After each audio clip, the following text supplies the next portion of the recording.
Hello guys, કેમ છો? મજામાં? તો અમે પીલવાઈ ગામમાં આવી ગયા છીએ અને અહીંયા બહુ જ બધું ઓમ સગવડ છે. અને પીલવાઈના બાજુમાં અને ઘોઘાધામ છે, ઘોઘાધામ અને સિકોતર માનું મંદિર છે. તમે અહીંયા જોવા આવી શકો છો. અને અહીંયા ગૌશાળા છે, પછી માતાજીનું મંદિર. લોકો બહુ ઘણા લોકો દાન કરે છે અહીંયા. તો અહીંયા ગરીબોને જમાડવાનું મોકલે પણ છે. અને જેની આવું એ દાન પણ કરે છે. અને જે બહારના લોકો એ પણ દાન કરે છે. તમે અહીંયા આવી શકો છો. હું તમને બધું બતાવું. ચલો, આ નાના નાના એના બચ્ચા.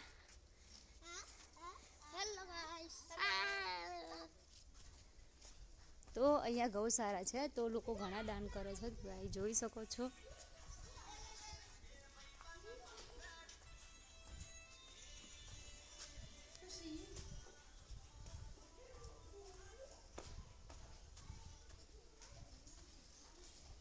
અહીંયા લોકો દાન કર્યું. આ બધું ઘાસ છે. જો કેટલું મસ્ત લાગે છે.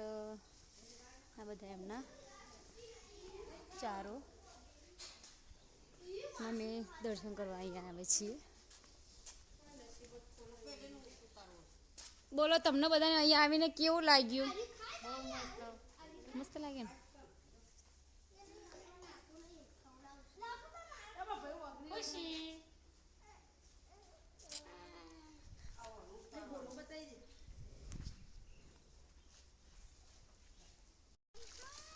જો અહીંયા અને બધું અહીંયા જોવા લાયક. પણ તમે એક વખત આવી જુઓ તો તમને અહીંયા બહુ, અને એમનું પરચા પણ બહુ સારા છે.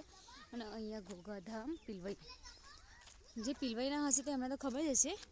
પણ તમે અહીંયા આવજો, બહુ બધું જોવાલાયક સ્થળ છે. અને ખેતરના મંદિર છે. બહુ પહેલાં તો આટલું બધું કંઈ હતું નહીં, નોર્મલ હતું બધું. અત્યારે તો બધું સારું થઈ ગયું છે. બધું જોઈ શકો છો તમે.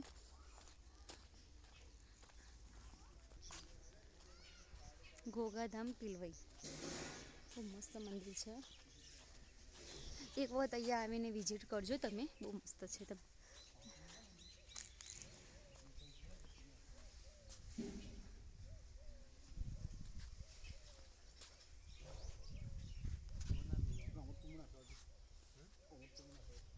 અને ત્યાં અન્ન ક્ષેત્ર છે.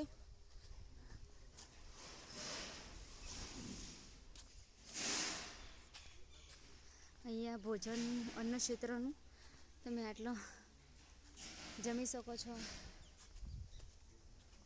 અને ઉમિયા માતાનું મંદિર છે.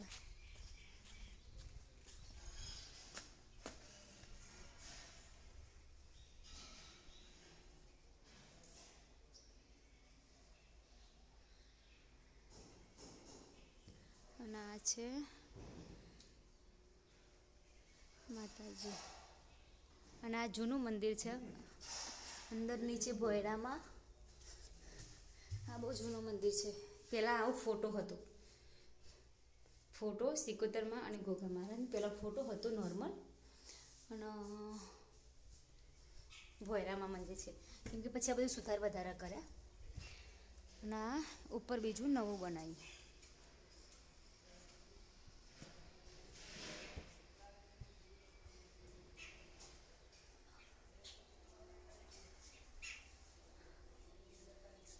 માતાજીનું છે. અને આ ઘોઘા મહારાજ.